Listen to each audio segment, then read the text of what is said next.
রমজান মানে নাজাত পাওয়া আরো যাওয়া পানা। রমজান মানে মুছে ফেলা জীবনের সব গুনাহ।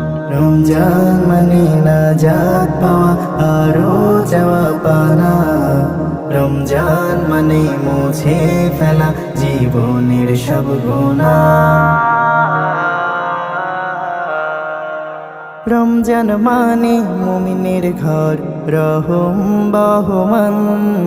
জিকির রবে শুদ্ধ দিলে দূরে রবে শয়তান।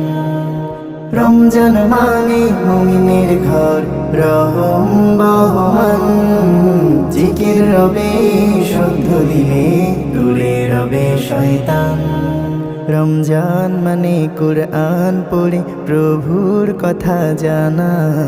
রমজান মানে মুছে